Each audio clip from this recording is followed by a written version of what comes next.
perceptions about life, which is the stress that we generate internally with regard to how we are perceiving things in the community. The three other areas of stress I'm going to talk about is sleep.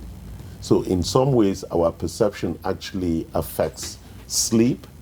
And also, we talk about inflammation, and we talk about the sugar, the stress that's caused by our consumption of sugar. So when we look at those four areas of stress, what I want to focus on today in terms of how it actually impacts immune system is our perception and our emotional reaction to stress. So again, let me look at those key stressors. There is the issue of politics. It generates a lot of emotional reaction, whether it's you love it or you hate it or you don't care about it. At least there's some stressful response around that. There is the flu season, and there is the issue of whether you take the flu shot or not, and whether taking the flu shot actually provides protection against COVID-19. It does not. So having that knowledge and having that certainty is also very important. And then there's COVID-19 and the lack of a vaccine, and just the real challenges about how does one address the underlying vulnerabilities, not just within yourself, but within the family. Some children are going back to school, and they may be coming back home to parents who are vulnerable or to grandparents who are vulnerable. So there is that whole issue around COVID itself and the lockdown. And Orange County is open, LA County is not open. So there are lots of issues with infection, the death rates, real concerns around that. And then finally, there's been the fires that are still burning in California that in some ways, well, we are not directly affected here where I live in Fullerton and Anaheim, but it's been affecting the air quality. So all of these things are actually causing stress. And what are the real underlying stress hormones that are impacted? So initially, the primitive response, which we call the reptilian response to stress, is the adrenaline surge, which is the critical hormone that is required for our fight or flight response. So that is like adrenaline is the immediate thing that harnesses the troops and everything for that specific stress response. The second set of hormones, what do we call the glucocortinoids, which cortisol is a critical part of that architecture. It's like the metabolic reserve for our stress response. So adrenaline is like our physiological resilience to stress. The metabolic reserve is the cortisol that then it's like building the pulling from the reserves to ensure that we have a strong, powerful, and sustained response to that stress, to those stressors or the triggers of stress. But the challenge is that when we're stressed, the way the body responds is that it shuts down certain body functions, and these body functions may actually be very critical for survival in other things. For example, when we're stressed, the body is no longer worried about the immune system or even metabolism. So that's why when you're stressed, you typically have constipation and other things because your digestive system is also compromised. Your sexual function is compromised. A lot of other functions are compromised, right? If you're stressed, you really cannot have sex because the body is not tuned to that. So stress really can suppress a lot of other critical functions in the body, which are then really necessary. So the whole issue is if you can then lower your stress or increase what we call your stress resiliency, which means that even though the stressors are there, but your response to it has been modulated, then that means that you will upregulate, or what we mean is that you would then tune up your immune system. Does that mean stress causes inflammation? Or are they two separate entities that affect? No, inflammation it causes stress. Okay. So, Yes. okay. And it's a very important question. So inflammation causes stress. Stress is an outcome. Okay. It's Yes. the response. Yeah, it's the response. That's why we call it stress response. Okay. So for example, if you carry a gun now, you haven't shot me, but I'm responding to that the fact threat. that you see it. Yes, I'm responding to that threat. So Okay. I'm stressed because I'm responding. Okay. Yeah, so stress is a response. Okay. So when I eat sugar and there's too much sugar in my blood, the body is stressed because so stress is a response. It's a very important question. So we respond, and therefore the immune system is suppressed because of that because of that response in itself. Because the body harnesses its resources to go do something else. So it's very important that we understand that, right? And so what we then do is that. So how do we bring down the stress response so that we can upregulate the immune system? So that's why strategically those 4 areas of stress, we intervene into those 4 areas. So for example, how do we calm down your perception and emotional stress? So we have products for anxiety, we have products for calming yourself, for people who have a heightened anxiety or anger or things like that. We want to calm that down. We have products to do that. We also have products to give you better sleep. We have products to calm inflammation.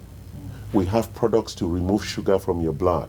So when you then do those 4 things, it reduces that stress response. So overall, your stresses are reduced because we've attacked them significantly in all the critical areas. We've reduced your emotional response to stress.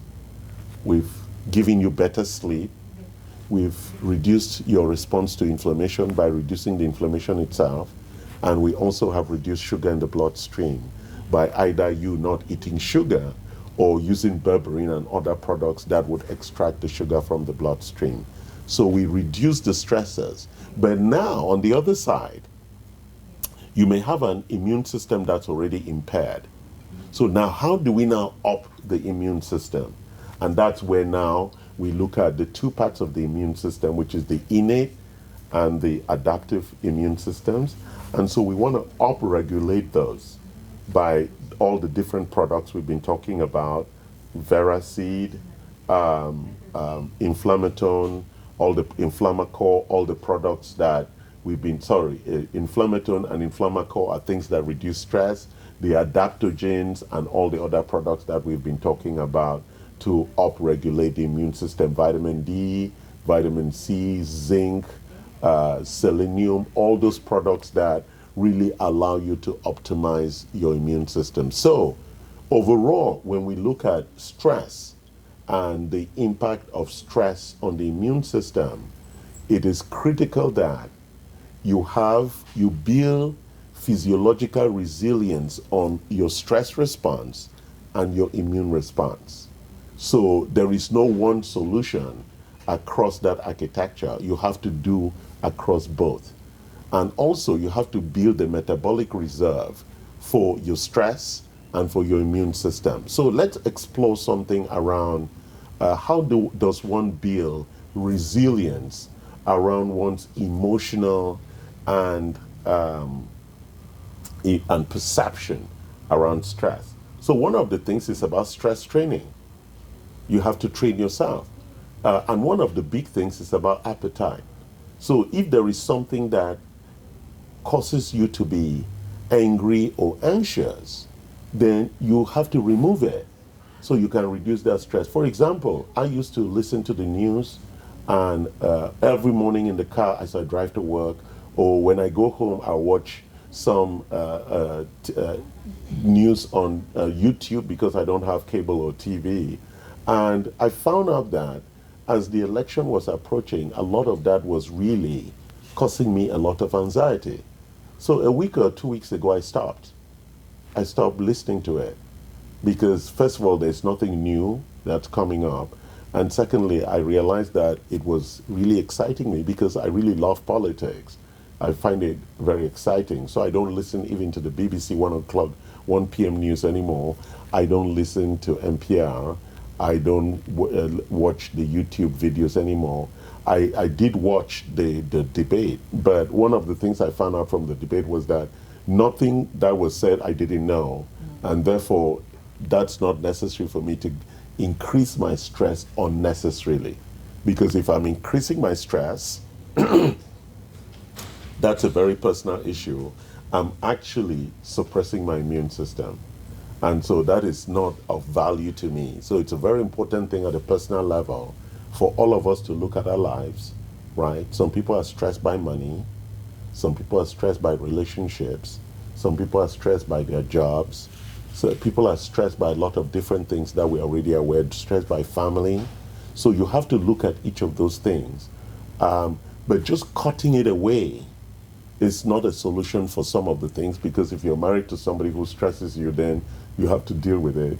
Or if you're working for somebody who stresses it, then you have to deal with that or get another job. So we need to come up with coping strategies for how we can actually address stress. Nutrients cannot solve that for you.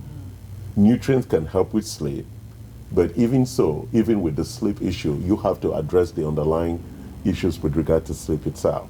Even with inflammation, you can take all the supplements to reduce inflammation, but at its core, you have to stop eating things that cause inflammation, or you have to take the right so that you don't increase the inflammation, even though you're trying to take nutrients. And the same thing with sugar. So even though you're taking berberine, that doesn't mean you can go eating sugar, because that then just keeps the stress as a persistent level. So that's in the stress area. So let's look at the immune system, right? So we trained this before, that there are 3 defense lines for immune, right? The first line of defense is our reducing the bacterial load. We've talked about this a lot. Why do you reduce the bacterial load? Because you don't want unnecessary stress on the immune system, right? Because the immune system can also get really tired responding to a lot of, right, just bacterial and viral attack, which comes from your lack of being tidy or your lack of personal hygiene. So washing your mouth, washing your hands, taking a bath, washing your hair are all very, very important things in reducing the bacterial load.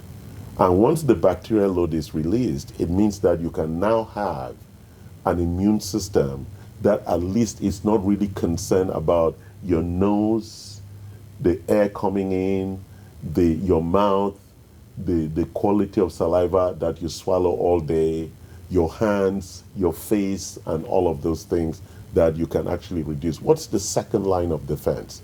It's the air quality that we breathe, it's the water that we drink, it's the food that we eat, and it's the chemicals that we use for cleaning and drying and moisturizing our skin. So that's our second line. We need to ensure that there is reduced toxicity, because toxicity stresses the immune system, because it's a stranger, it's a foreigner in the body, and the immune system wants to ask the question, who are you, why are you here, right? So the immune system, you want to reduce toxicity, and you want to reduce all those components that are coming from outside that may inflict. And then the third line of defense is that you want to make sure that your gut lining is very healthy, because ultimately that's where all absorption and elimination happens. So we want to make sure that we keep that very healthy and very strong.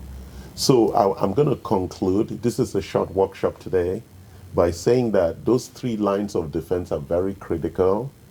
But let me take a step and just do a summary again. How do we down-regulate stress and up-regulate our immune system?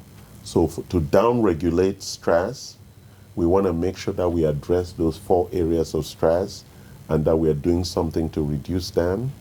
And how do we up-regulate? We want to follow those 3 defense strategies so that our immune system is prime and ready for the flu or for the COVID-19 attack. Thank you very much for joining our workshops today. Any questions? I do have a question. Yeah. So can you be stressed and not be anxious? Because when you were talking about perceived and emotional stress, you you specified that you had products for stress and calming someone down and for anxiety. So would you consider those two different elements? Yeah, they're separate elements. So some people express their stress through anxiety, and some people. So some people just get anxious and not stressed, and some people get stressed. No, it's and both. not anxious. Anxiety is stress. So they're correlated, or they're two. No, they're separate. They're separate. But So but, depression is stress, anxiety is stress, emotional reaction to something is all stress. okay. So you may not be anxious, but you're still stressed because you're worrying, right, Right. by your bank account Right. or by some payment that you are supposed to make. But or anxiety is sometimes, separate. yeah, anxiety is just general anxiety about, some people it's genetic. Right. They're always just anxious. Right. Yes, it's a separate Jumpy. thing. Yeah, they're jumpy, yes, just anxious, yes. Okay. All right? So thank you for joining, and have a good week. And if you have any questions, you can ask those online, and Karen, Naya will respond. And so thank you today, Mike, for joining us, and Naya for being here, and all those who've been watching. Thank you and goodbye.